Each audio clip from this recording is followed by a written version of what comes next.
Yeah, it's so fun. And if it's too deep, then we just go, oh. It's a bit intense. Really fun. But it is so funny when you hear it back. It's just cleanse all that old. Demons, be gone. Be gone. Okay. The power of Christ compels you. Happy birthday to you. Happy. Oh, I didn't light the candles yet. I got excited. Okay. Oh, this is so sweet. Oh, I have to blow it out. It's like, oh, great. Happy birthday to you. Happy birthday to you. Happy birthday, dear Annabel. Okay. Happy birthday to you. Yeah, yeah. Oh my god, that was really good. Make a wish. Wait, should I make? Wait, Let me take a picture of it Wait, what should my wish be? for posterity. What should my wish be? Well, you can't tell me what it is. I bet you have a lot of wishes this year. God, I have a lot, It's been a very important year. Okay.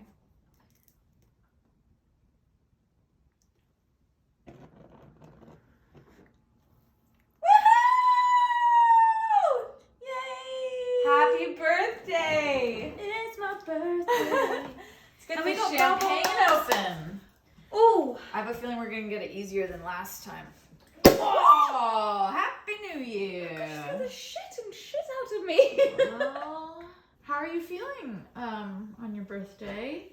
Good. It's 2 days before right now, so the festivities started yesterday, you said? Well, I mean, not really. Yesterday was one of the worst days I've ever Okay, had. let's not talk about yesterday, but the festivities have started. The festivities started at the end of my absolutely shit and horrific day yesterday. Right.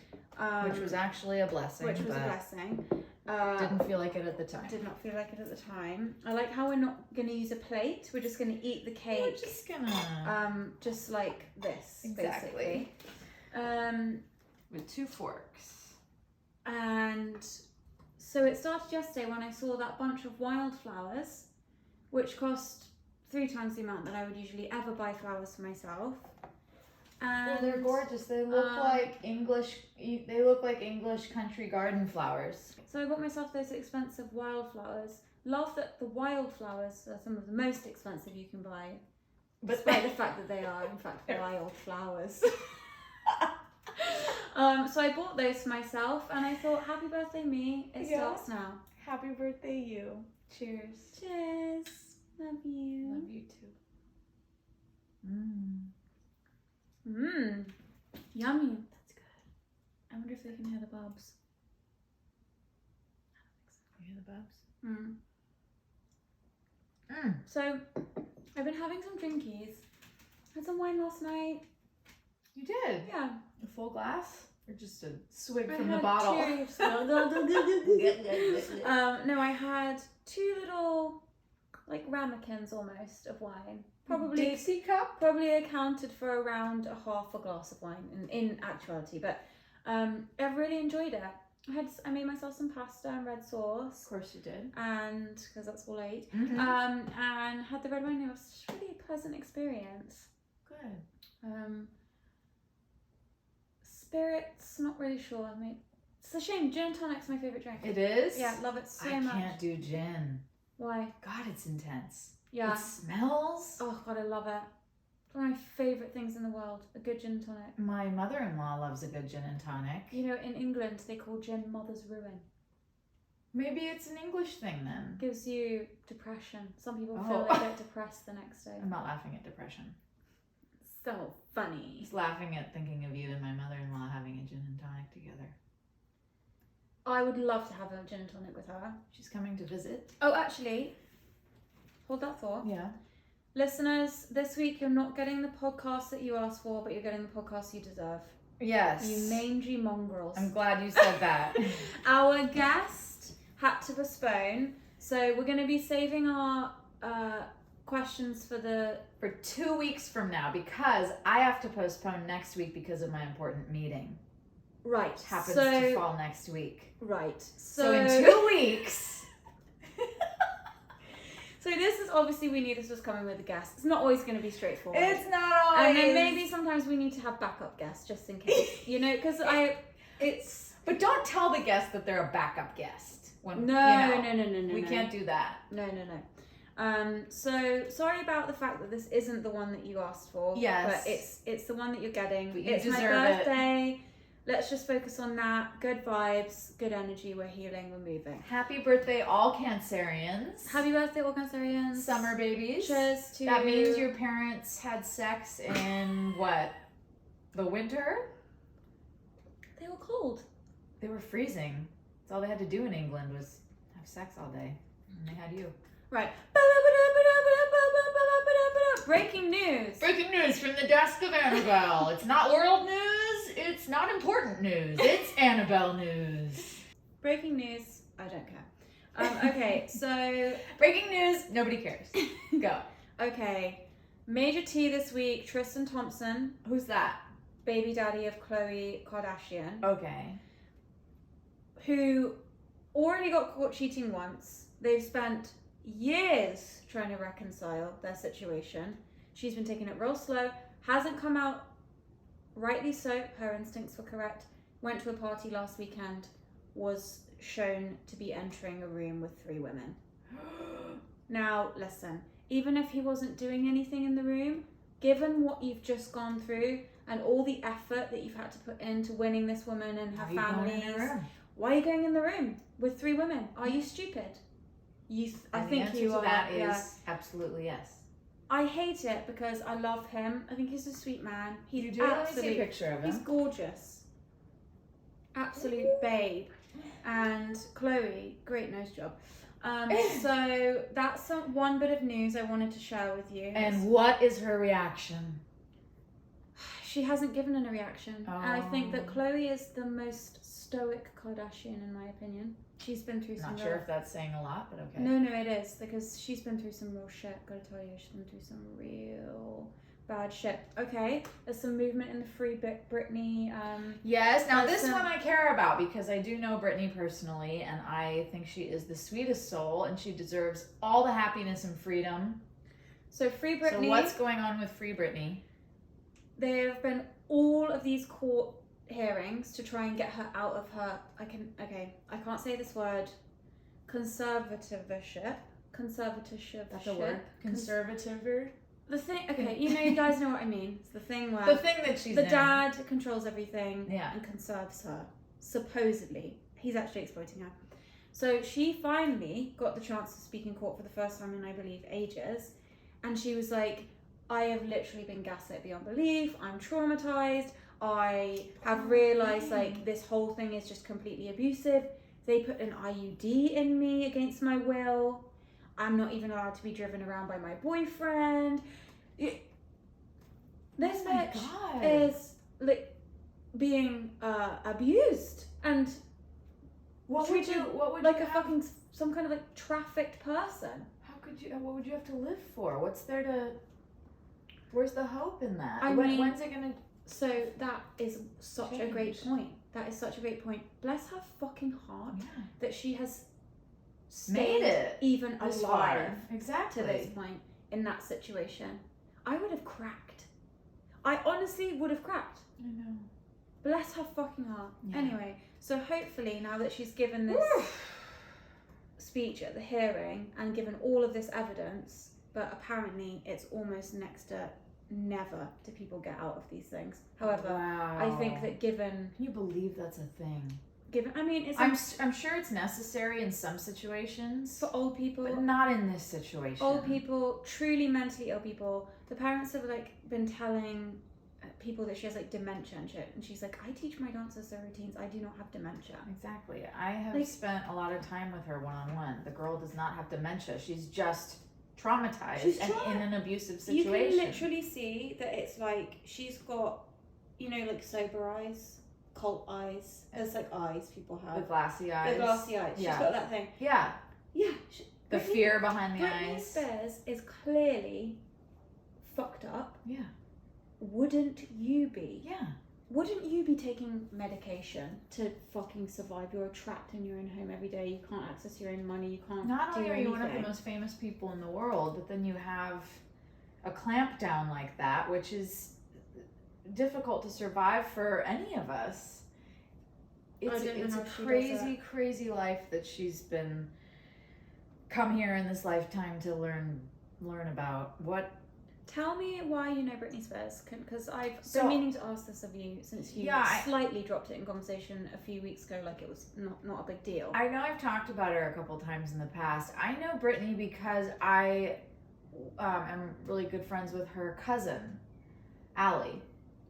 And through Allie, I met Britney, and it was a really, really wild thing. But no, I'm no stranger to this kind of thing where you're around somebody who's incredibly famous and you disassociate the person from the famous version of them. Yeah. Because with my dad and just being in that world. Yeah, it's easy to do. I've been around famous people my whole life. So that's always been my rule, is that there's you and then there's the public you. Yeah.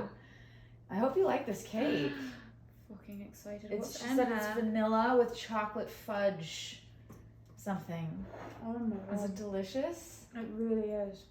Let me take a big bite of It's actually nice. this. It's so fluffy and I made it. light. No, you didn't. I made it. No, you never. So you were able to be around her without being So- like, oh my god, it's Britney Spears. Britney came out when we were teenagers. Mm-hmm. I'm a little older than you. Only by hair. Her and I are the same age, and I was one of those people at her concerts screaming like a Beatles fan and pulling my hair out. I mean, I was obsessed with her when she came out. Loved her. Everybody was. She changed our lives. She really did. She really changed so much for our generation and influenced us so much, I think.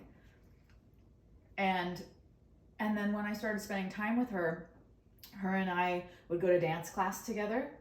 Aww. So And- you were like really amazed with her. I was, yeah. And she kept wanting, it's hard for her to be alone with someone because she's always surrounded by people. Yeah.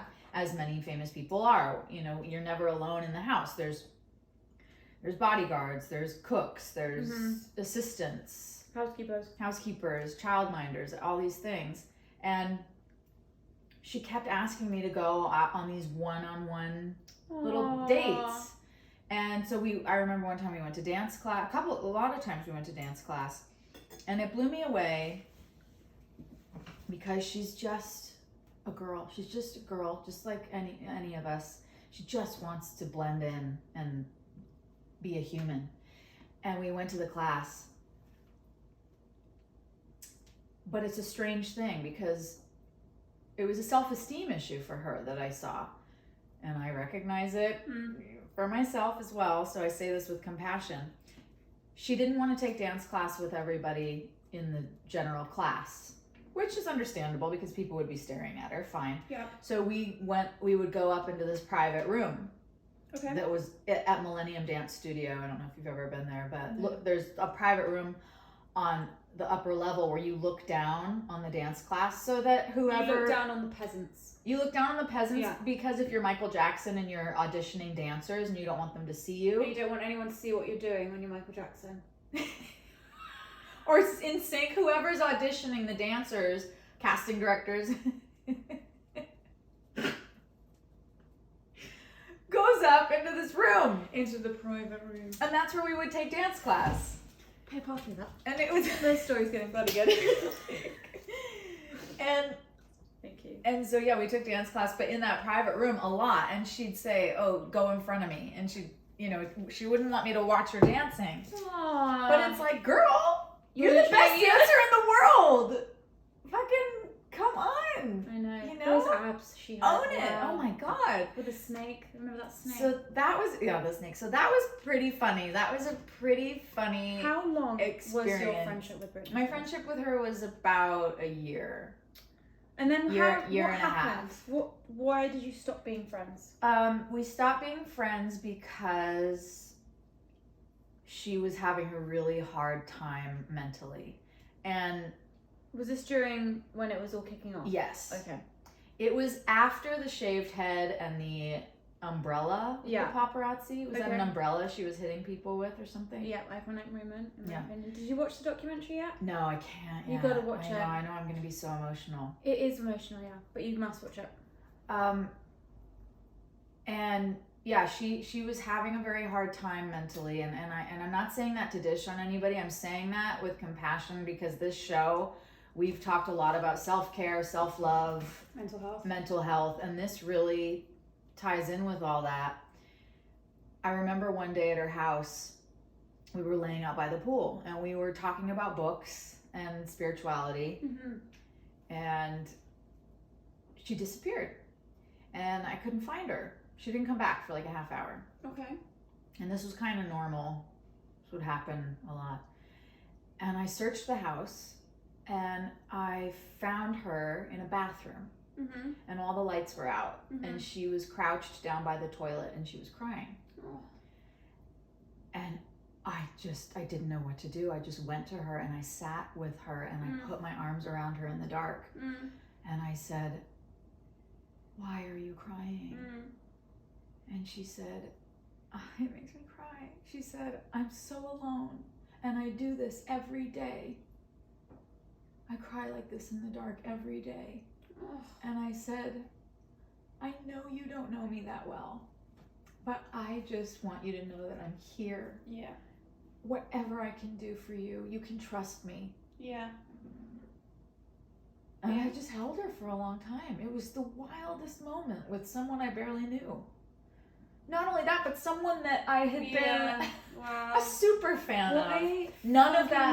None of that existed in that moment. No, in a human moment like that, of course. I mean, none of it existed. existed. You'd be a psychopath to have it exist in that moment. That would be insane. Yeah. But I just wanted to take my heart out of my chest and just give it to her, and to see that she's still going through that. I just, like, anybody talk shit about Brittany, I'll punch you in the face, because I saw that from the inside, and let me tell you how intense that situation is. There would be days where I'd have her in my car and paparazzi would be running red lights to catch us, putting everyone's lives at risk.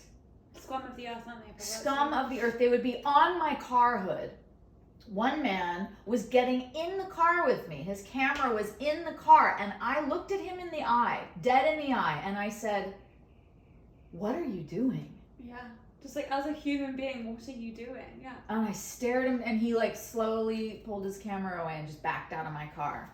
There was another day where I was leaving her house, and they were convinced that she was in the car with me. And a helicopter followed my car for 2 hours. So bizarre. But what stopped you being friends? That you got too close or something? Was that her dad stepped in. Her dad stepped in. I remember her manager called me, because when I was on Rock the Cradle, she came to set because Larry Rudolph was one of the judges, her manager, and he brought her to set to visit me. And I remember looking over, seeing her on the side of the stage, going, "Well, that's interesting. I've seen Brittany on stage. Now she's seeing me on stage." It was just a lovely friendship that started between us, and it was so out of nowhere. But after that, he called me and he said, I would like you to be around Brittany, because I think that you're a really positive influence for her.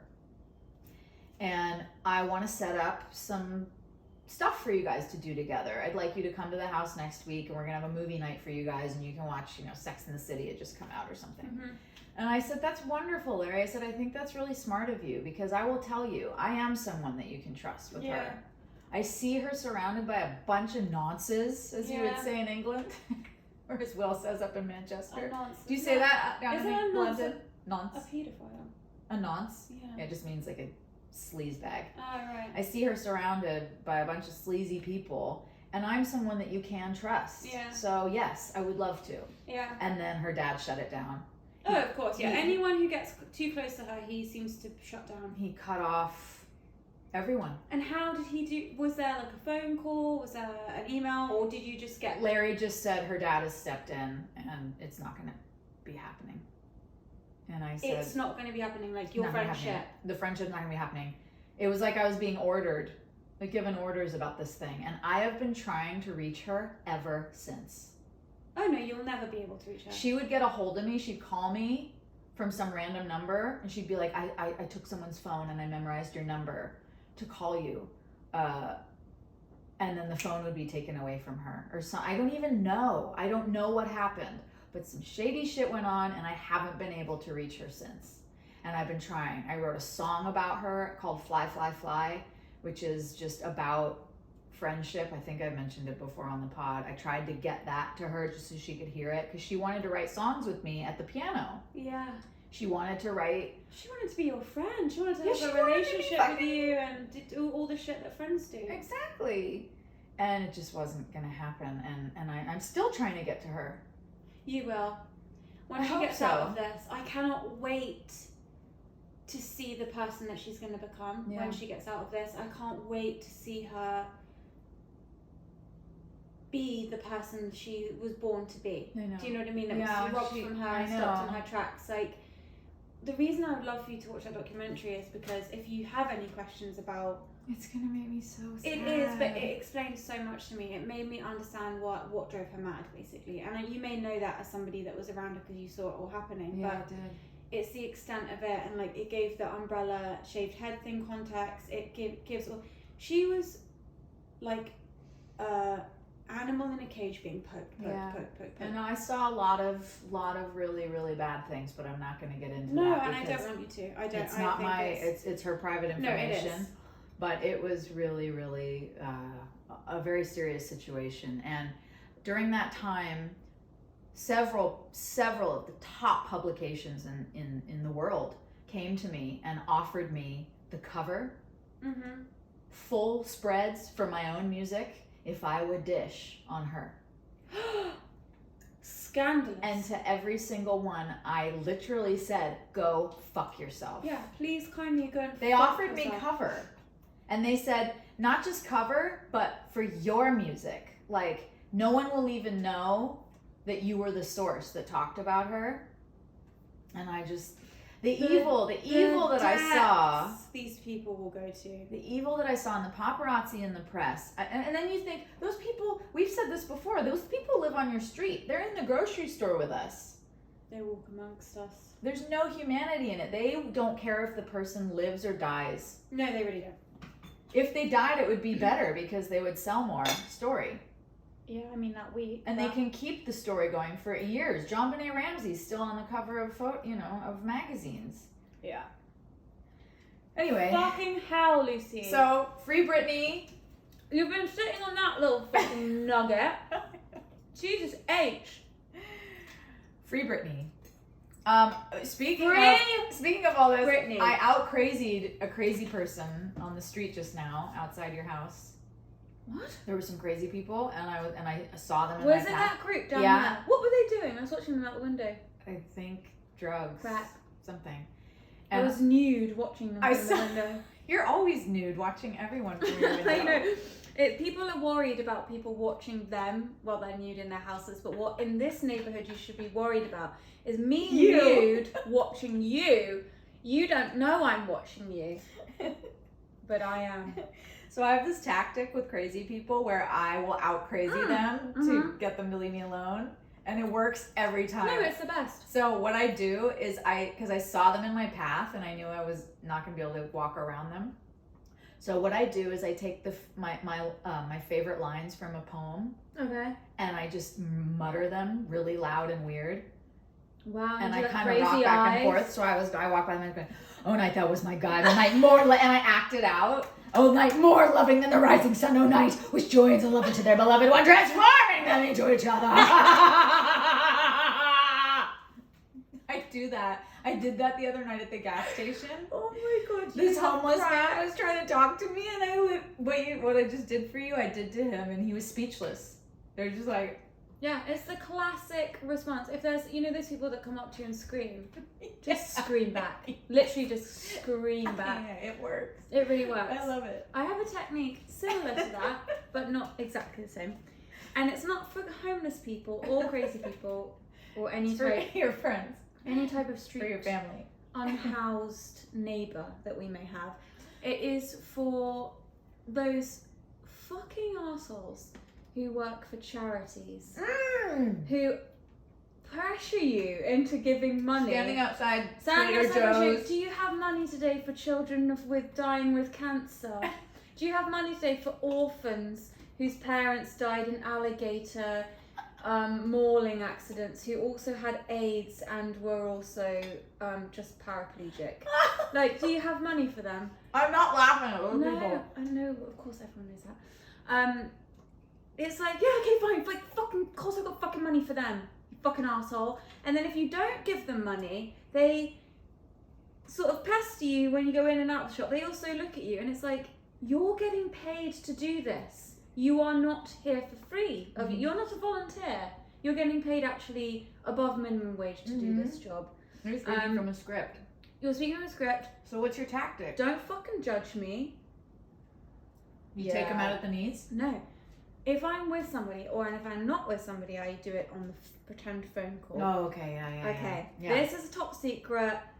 You guys are welcome in advance. And I go, oh my God, it was awful. She was vomiting everywhere. They were crying. The dad came in. He was naked. He had a boner. I was beside myself. And there was just vomit everywhere. It was disgusting. So now I'm going to get some supplies. And I just do this whole thing and just make it sound. And she was crying. And then as soon as you say she's crying, they don't come near to you. I have to use that. But these are the lengths I'll go to in order to just say, oh, no, thank you. Yeah. No, anything to avoid the no thank you. Anything. I would rather do a performance in the street. Exhaust yourself. And say, no thank you. So now, after people hear this episode, there's going to be people all over the world that are walking into grocery stores going, oh, she vomited everywhere and he had a big boner and he fucked her. That was sick.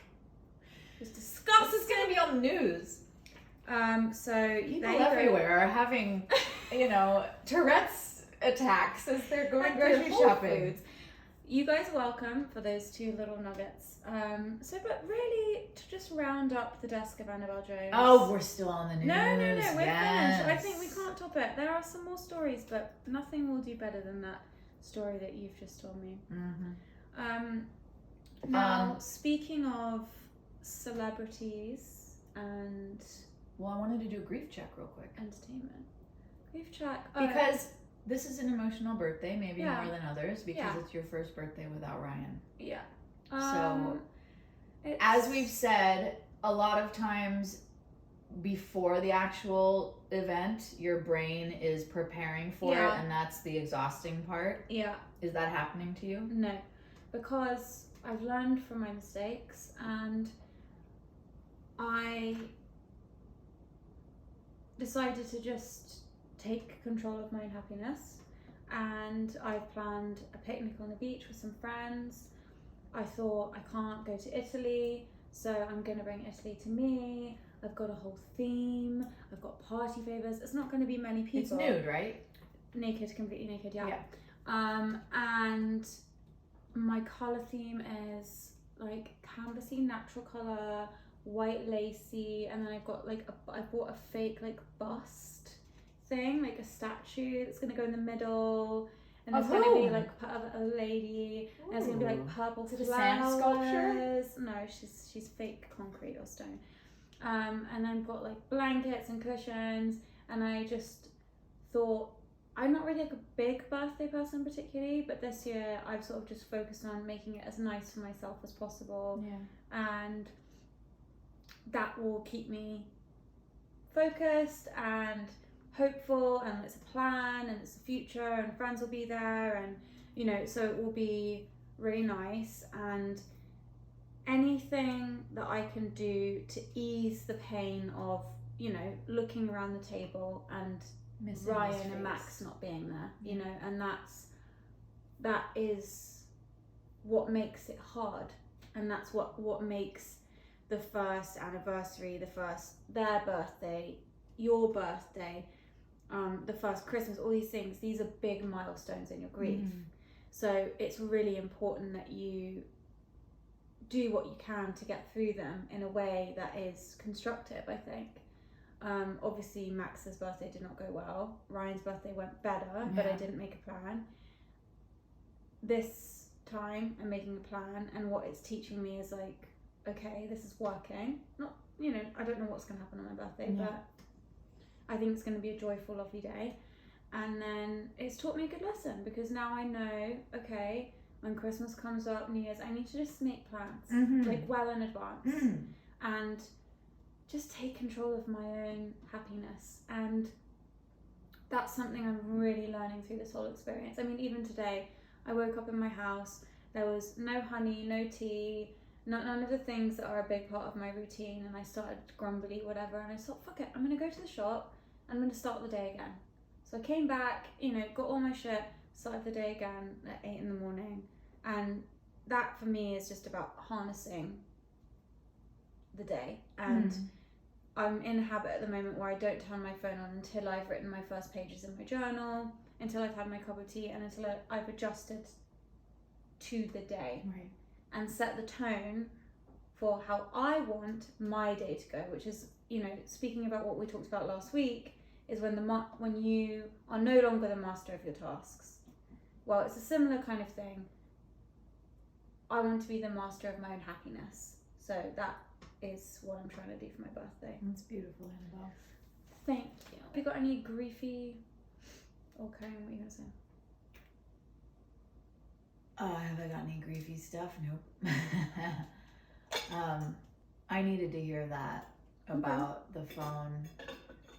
I was doing that during quarantine. I remember. And it makes such a difference in your really life. does. And it's really about you harnessing your own happiness. Now I'm in the habit of the phone's by the bed. I grab it before my eyes are even open. You're reading emails. Right away, you're filled up with drama and noise. Instagram, text messages, WhatsApp messages, all these things, emails. It's noise. It's just not, it's more information in the blink of an eye than we used to get in a fucking month of our lives. It is. And it's really unhealthy. It is. And you can't hear yourself, and then you are not in control of your happiness. You're not centered. You're not guiding anything. You're being pulled every which way at the whims of whatever, and you can't connect to your source and live a life of meaning in any way. You're just pushed and pulled. Yeah, I mean, you are... It's aimless. Burst wide open before you've had a chance to even acclimate to, is it sunny outside? Right. How does my body feel this morning? Yeah. Did I dream? Any of that. How am I All feeling? of a sudden you've got fucking Stacey in the girls' Instagram group sending you a meme about a toddler, knocking over a glass of wine or something. It's like, okay, don't you see this? Oh, sometimes I'm on Instagram and I mindlessly end up somewhere on someone's page, and then I go, how did I get here? And why am I looking? Yeah, why am I looking at so-and-so's ex-boyfriend's brother-in-law? Who? Get out of here. No. So I needed to hear that today. Thank you for the reminder. It's been a game changer, because I was feeling, when I was feeling very scattered and uncentered. It's a big part of it. Huge part of it. That was the first thing I did. Completely changed my days. And don't get me wrong, the feeling is in there, like, for instance, this morning, if I know I've got stuff on or whatever, that feeling to check the phone, I've got to... Okay, well, it can wait. It can wait fucking 20 minutes while I write in my journal. It can wait. It really can. Nothing is that important. No. We don't have children, so... No. Unless a child is the exception to every single thing that we say, basically. And if somebody died... They're dead already. They're dead. and you'll find out about it. Yeah, you'll find out about it in 20 minutes. In 20 minutes. When you fucking centered yourself. You'll find out. And had a chance to even know what day it is and whether the sun is shining. So that's been a big lesson for me. Yeah. But yeah, so I'm feeling good about it. I know it's going to have its moments, and you know, Ryan made my birthday is really special. But they were special because he always made a plan with me, and that's something he taught me that I can give to myself. Oh yeah. So, you know, that's what I'm doing. Good. Yeah. Well, so I've been buying materials. May have bought an inflatable clamshell with a pearl, which I don't understand. Are you do you get inside of it? Yeah, you get so inside. It's big. Yeah, it's big. Yeah, just wanted to. So what if it deflates on you? It may do, yeah. That's life, baby. So that's what I've been doing. Tell me about yourself. Well, that is a perfect lead-in to what I've been up to, which is that the television show, I've been working on it for 1.5 years, is now going into pitches to get sold. Unbelievable. So exciting. It really is unbelievable. It's I'm so proud of it. But the reason that it's an important show right now and why it is going to sell is because you've heard me say it's based on my grandparents' love letters from World War II. And this is the letters that you only have one side of them. I only have one side, exactly. So, I only have my grandfather's side because he had to burn my grandmother's letters. And why was that? Because he was near the front lines in France from 1943 to 1945. So he was on the beach at Normandy. And why did they have to burn the letters? Because they didn't have room to carry them with them. They were walking through French countryside with just their backpack and their gear and their weapons. Yeah. So he couldn't save them. And he mentions it a couple times in the letter. He says, I'm devastated. I had to burn all your letters. He talks about it. But, you know, in pitch meetings, they always go, well, why now? Why now? It's a really annoying... Why is this story matter now? Why is this story relevant now? Well, I'll tell you why. Because this last year, we really learned what it is to be connected. Imagine a time in another crisis, World War II, which the pandemic was like a war in a lot of ways. Imagine a time when you didn't have your little phone screen to see each other's face every day. When somebody couldn't text you and expect a reply in 30 seconds. All they had were their letters. For 2 years they were separated. Imagine having to wait 45 days to receive a letter, to even find out if your husband's still alive or not. I know, I can't. It's so weird that you're saying this. So I literally was talking about this yesterday, because I was talking about how much more romantic love was, and how relationships were completely different, marriages were completely different. Yes. During times when, for instance, in, let's just say, our lives, if this was 18, whatever, okay, we would be traveling around, we'd be doing our things, we'd be on a boat, we'd be here, we'd be there. The reason I was talking about it, okay, gross, but I'm gonna tell you. Napoleon used to write his wife, and Napoleon wrote to his wife when he was coming home, and he said, "I'm coming home, don't bathe," because he liked fucking French her to be so smelly. The French are wild people. They really are. So, and I was like, imagine that. Like, imagine, first of all, that's very Henry Miller and Annie Nin. I know, it's like very wow. So she's getting this letter. It's taken a good minimum 2 weeks to get to her, plus the time it's going to take him to get home. And then I was like, she doesn't know the exact day that he's going to get home. No, because they could only ballpark it. And then I was like, God, imagine that. You're like, I know he's going to be home at some point this month or this week, and then you don't know, and they walk in the door, and it's like, you don't have texting all day, you don't have these things. So So of course love lasted. Of course marriages were... Yeah, because it was not a casual thing. It wasn't casual. You couldn't swipe left and then find somebody new. Dip in and dip out. Yeah. No. And I think, you know, I think about it a lot. I have a couple of friends who don't text their husbands during the day because they like to save the conversation for the evening. And I really appreciate that. Ryan wasn't like that. He liked to be in constant communication, and which I thought was very sweet, and I was happy to be a part of, and that he needed that. So I was happy to give that to him. But I love the idea of, okay, see you, and then at night we catch up. And so that it's special, so that it's not casual, so that we don't take it for granted. And I think that's the thing, is that if you just got access to somebody all the time, it's just like a freaking free-for-all all the time. One of my best friends was just sharing with me that his wife walks around the house naked and he hates it because then when he goes to have sex with her, it's not exciting. Oh my God. Isn't that interesting? The other week I was thinking about that too. I was like, okay, I think that maybe in the future I might not, just because I'm like a very happy naked person. Me too, yeah. Things are just flying everywhere. She's naked in the window when you look up at the house. 24/7. And I was like, surprised we're not nude right now. Oh my God, let's do a nude poddy. Let's do a nude Oh my God, pod. let's do a nude pod. That would be very iconic. So I was thinking, like, the next time I entertain a man in my life, I'm going to keep things covered up. And then so every time I undress, it's like a big reveal. Men like to unwrap gifts. Instead of... Love that. Yeah. Birthday theme. And women. Women like to unwrap gifts too. Women more than men, I think.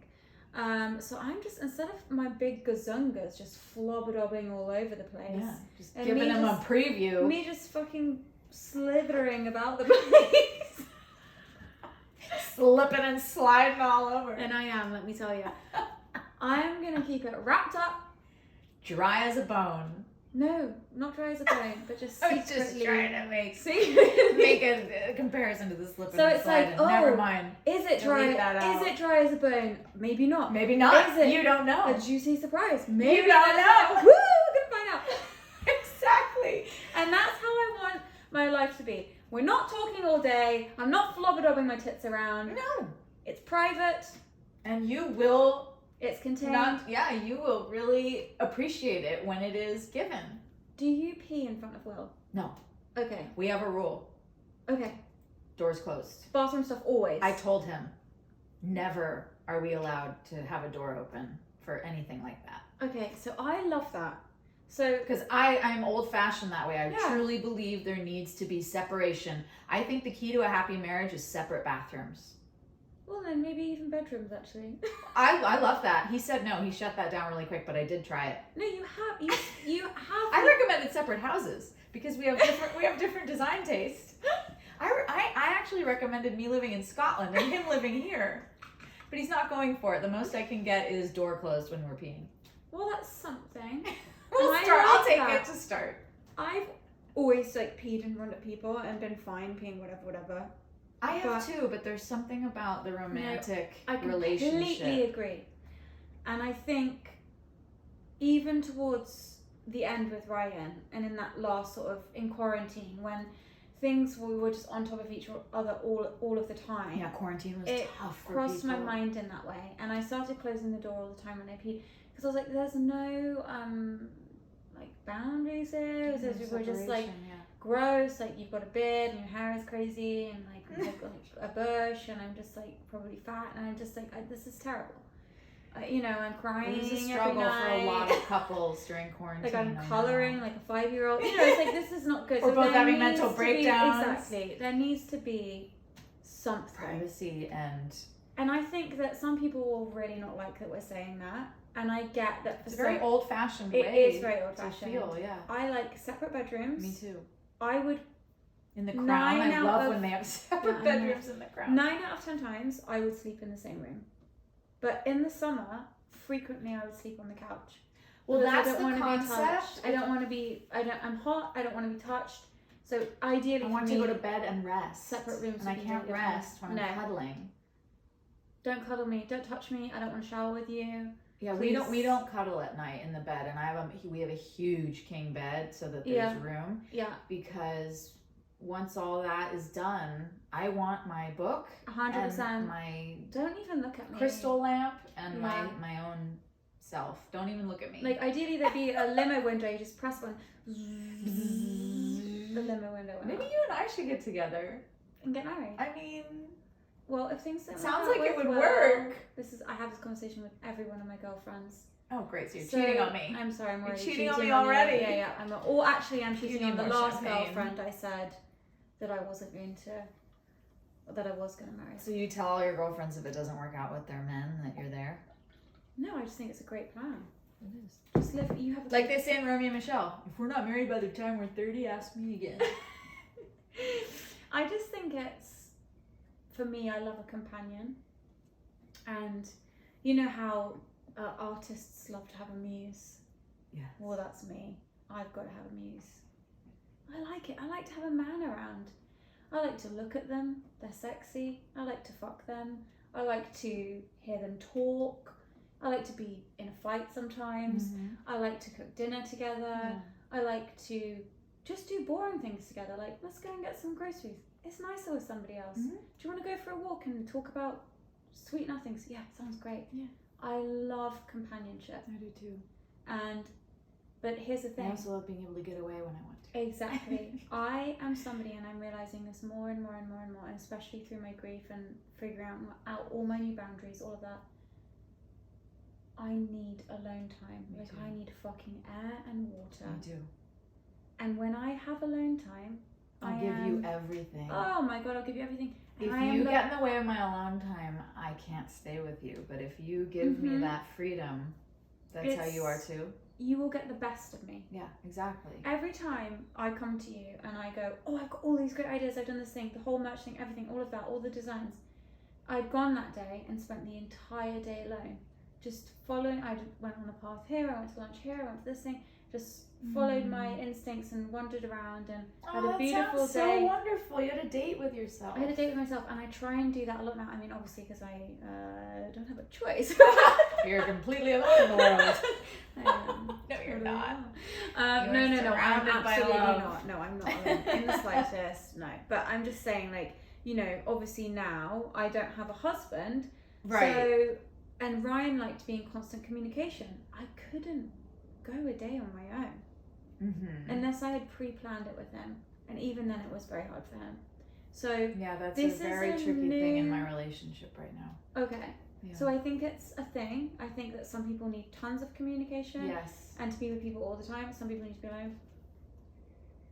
I came back from that alone day and I had all of these great ideas. I set up our store. I had all of these design ideas, and I, instead of feeling manic and like tired by the experience, I was energized, happy, and it was in direct correlation with the fact that I'd spent the day in quiet alone. Yeah. And it taught me a huge lesson, and that's why I've started turning my phone off and not turning it on until I've given myself that little date with me in the morning, my little tea date I have with myself and my journal, and then I'm great. And when I had that terrible day yesterday, I genuinely think if this had been any other time in my life, I would have had a fucking mental breakdown. I had a shit day yesterday, you guys. Literally everything that could have gone. And I started it. No, it wasn't your fault. You didn't start it. It opened with me. It opened with Lucy, and it was just from the moment from 8 a.m. until 4:30 p.m. It was like every single one of my boundaries was crossed, which wasn't you. Every button was pushed, and somehow I didn't cry. I didn't freak out, and I think these lessons that I've learned. She just sent a dead horse's head to my house. No, oh, come on. No, I didn't. I sent you a text message that was very direct because I had centered myself. I wasn't in some dizzy space. No. And I think that's why I was able to get through the day. And one of the most beautiful lessons that Ryan and Max have given me through all of this is, I mean, there've been so many, but this is a big one, is alone time and setting that time for myself is making me the absolute best version of myself. And I don't think without this loss and solitude I could have ever become the person I am becoming. You know, I feel the strongest, the most powerful, the most grounded, centered, empowered, kindest, calmest version of myself that I've ever been in my life. And I wish it hadn't taken this. I know. To get me to that place. I know.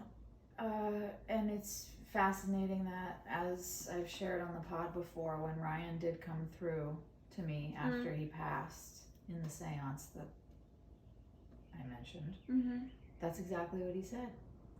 He said part of what's happened with me leaving is that I had to. That is so hard for me to grapple with, but I'm not the only person in Ryan's life that is having this experience. People as close to him as me, family, friends, are all having this experience with Ryan, where the lessons that he's left us with and the lessons he continues to teach us could never have been learned any other way. No. And it's really hard for me to understand that and get my head around it. That's the beauty in death. I know that's a tricky thing to say, because it's very tricky, and it's hard to even talk about. Anyone who's going through death goes, well, fuck you, you don't tell me how to feel. And everyone grieves differently. Everyone grieves differently. But there is beauty in the process. You really there just is. In the face of something that feels as though it was designed to destroy you, you can become the best version of yourself. Yeah. But what got us to this is that mindset, I think, that has taken this to get me to this place. Genuinely, I believe that during the time that your great-grandfather was alive and these marriages and this life and this whole thing was happening, this was much more people's way of being. Yes. The solitude, the meditative practice of taking the hen's eggs out of the roost. Yes. Straining Getting up when the sun rises, straining before the sunrise, honey. going to sleep when the sun sets. Our bodies are hooked into nature, and we have removed all that. Yeah, man's divorce from nature is one of, I personally believe, the biggest catastrophes in human existence. It's the root of all our disease. Yeah. All of our anxiety, all of our mental issues. I mean, there's plenty of mental issues in my family, as you'll see in the show. But I wanted to say, when you said imagine love a long time ago would have been so different from now. I released a song that is on Spotify called 1882. Go stream it, babies. And it's about that very thing. Yeah. And that's what my project is about. So why now is because of the year we just had, with the way that we communicate. And imagine if all that was stripped away and all you had were these letters. So, God, that's such a mad thought. It is a mad thought. I wish that I wish for that life. I yearn for that life. I know you do too. That's where you came from, in the Shire in England. Do you feel you can create some semblance of it? I do. Yeah. And that's how I grew up too. Yeah. I mean, think about it. Our generation, we didn't have cell phones. No, we didn't have any of this We shit. didn't have any social media. We didn't have internet. I was like 12, 13 when the first people were getting cell phones that were like accessible to kids and affordable. We didn't have any of that. I grew up in nature, naked until I was 25. Yeah. Can I ask you, when you're okay, so I can only watch like 3 episodes of a show because otherwise I can't stop thinking about it. Yeah. So you're in this world with your book. I'm really excited. You guys, I know I keep mentioning it. I am officially talking about it. Yes, my TV show is a book that I will publish as well as the show. What's going to come first? The show. Okay. Are you just there constantly in your mind? Constantly. And I'm in the thick of it. As you know, I've been in daily writing sessions, long ass days, but it's so thrilling to me that I could do it forever. I am having the time of my life. God, that's so fucking cool. I am so fulfilled right now with the work I'm doing. And the best part about it is that for years, people have talked me out of it. Who?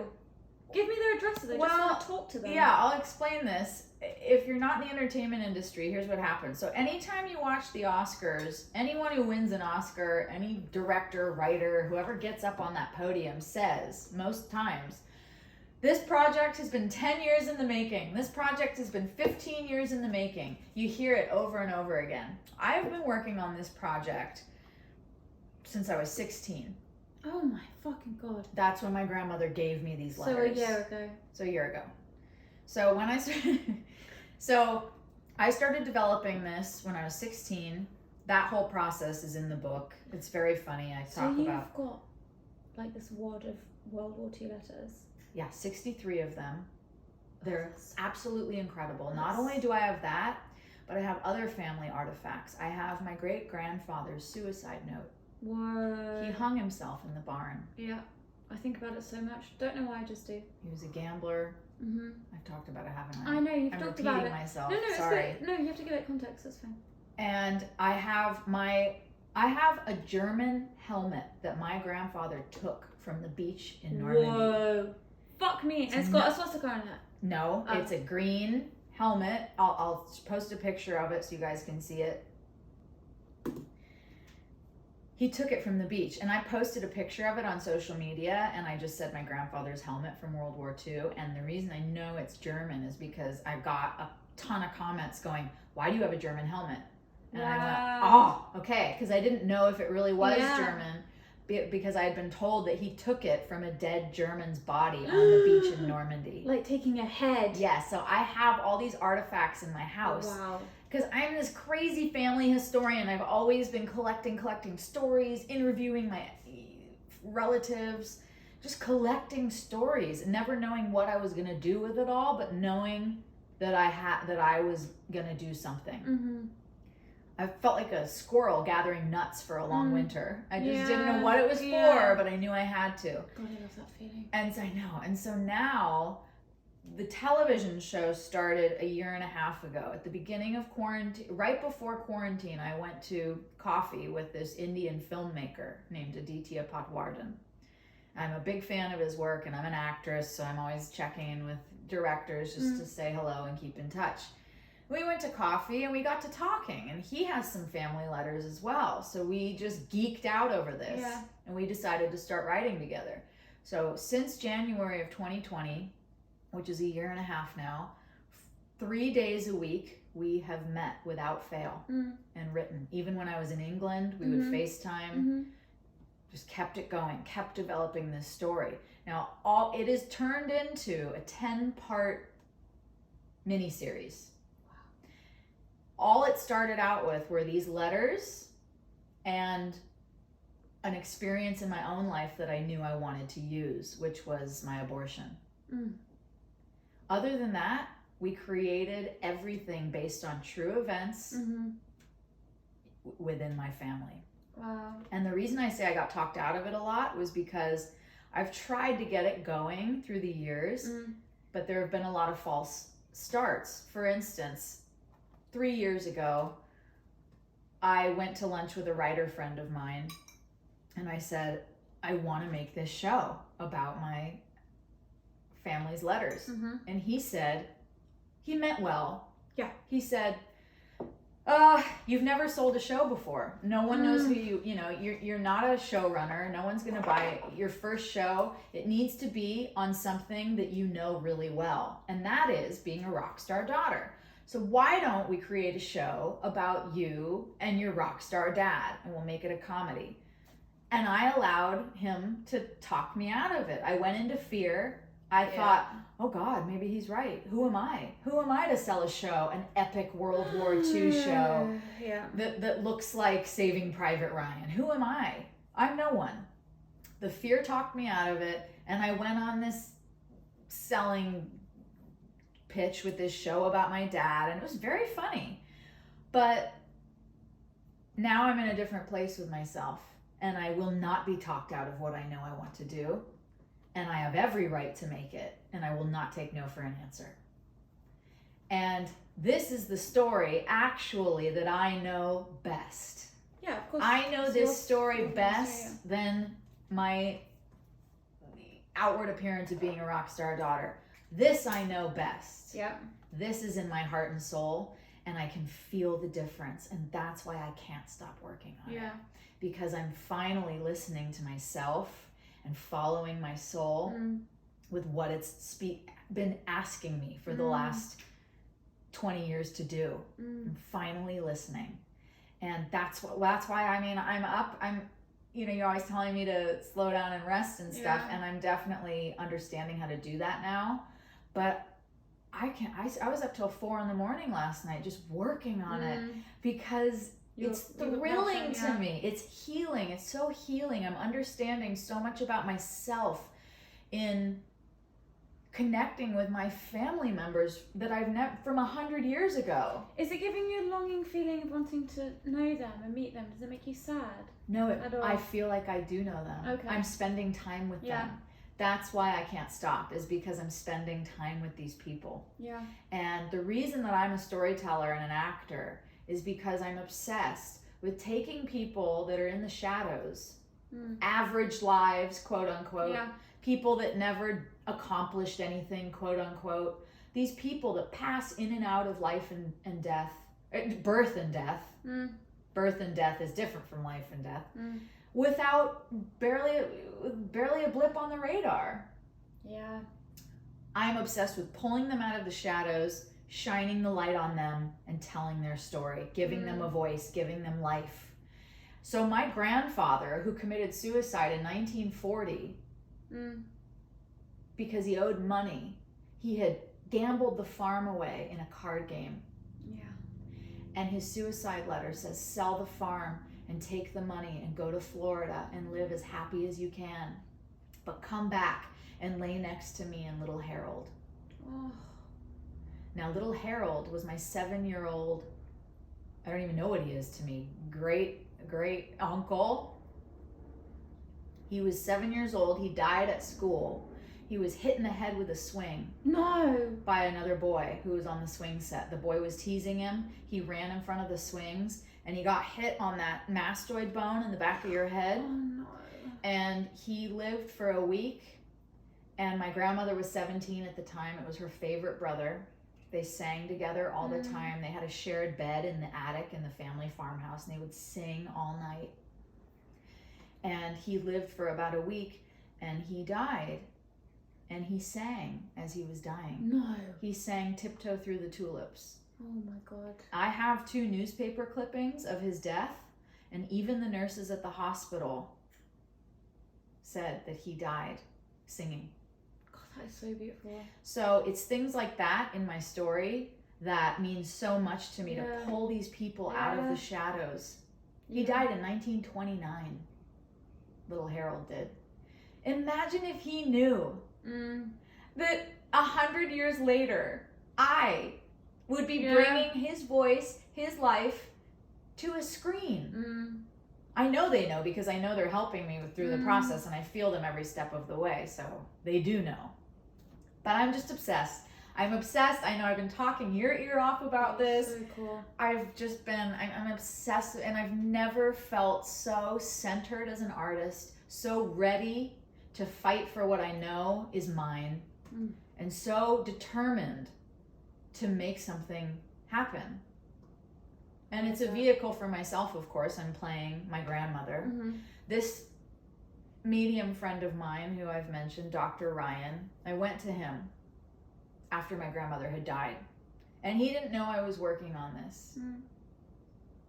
And he pulled me up and he said, your grandmother's here, and she wants to tell you how to write your story. Wow. And I said, what? Yeah. He said, she's telling me you have to tell the truth. Don't pull your punches. Don't worry about making me look perfect. Wow. Because there's something in my story that is very controversial that she did, her and my grandfather. Wow. That is a big fat family secret, like we talked about in last episodes. I mentioned it in the last episode, and she said, I don't want to look perfect. I want to be remembered as human. Yeah. And that's been my driving force in creating these characters. he said to me, Dr. Ryan, the medium, said, "You know this is supposed to be a movie, right? Not a book." Because she was saying, I need to tell you how to finish writing your book, which is what the television show is based on. And I said, yeah, I do know it's meant to be a movie. And he said, she's telling me the most important thing you have to remember is that you have to play her. This is meant as a vehicle for you to play her character. Wow. God, that's so fucking cool. I can't wait to see this. I can't wait. I can't wait for the green light. I can't wait to shoot the thing. Oh, I can't wait I to saw you in your wig. Oh, yes, because we did a whole photo shoot yesterday, because what we have to do for these pitches is put together, you know, a presentation where we're pitching the story to them, but it has to be all visuals. Yeah. And you take them through the story with all these visuals. All of a sudden, I'm in the makeup and the costume and the hair, and I'm going, oh my God, I can't play this role. I can't play this role. It's too hard. Kate Winslet should be playing this role. I can't play this role. Your mind goes through all those things. And then I crouched down and we did a shot where I was reading a letter, and I started crying because I felt her well up in me. Wow. I felt her with me, and it's just such a beautiful process to be holding my grandfather's letter, pretending to be her, feeling them both there with me, and honoring them in this way. It's just such it's such an honor. Yeah. I'm so honored. Yeah. So honored that I get to do this. And I can't wait to share the good news with you all about where it ends up. Okay, so you have like a big meeting next week about it. Yes. With a very huge, big person. So the person, one of the biggest producers in the whole business, has been my vision from the beginning. From the beginning. Of who you want to be, what do you want from him? Executive producer. Okay, is he going to be in it? No. Okay. Unless he wants to be. Yeah. The only role he can't play is mine. Yeah. And he said yes to a meeting. Yeah. Wow, God. I just love how it feels so right to you and so natural, and you're just, this is what I was kind of saying before, is that I feel like when you're in that right space with what you're meant to be doing, you feel calm, you feel centered, you feel energized. We know that you have to get the bills paid. We know that you have to get the bills paid. And we know that you just have to get on with life. You know, it's like, it's not all fucking self-help and sunshine and daisies. Of course and it it's feels not. right. Like, you know, when you have that passion thing, whether it's going to work at a fucking Amazon warehouse because you get to see your kid at the end of the day, or your fucking wife gets to do what she wants to do, or your fucking dog gets the food that's nice, or whatever it is that gets you motivated and puts you in that bliss space while you're at work so you can cruise through it and feel energized and not depleted by it. Like, wow, that is the zone I'm trying to be in. And even when I was doing my like shitty jobs before this, the last one I took when I got my work permit, because I wasn't able to work for 18 months while I was here. God, that must have been so tough. It was so fucking irritating. And I made a promise to myself. When I go back to work, I know I'm going to have to get like a shitty job.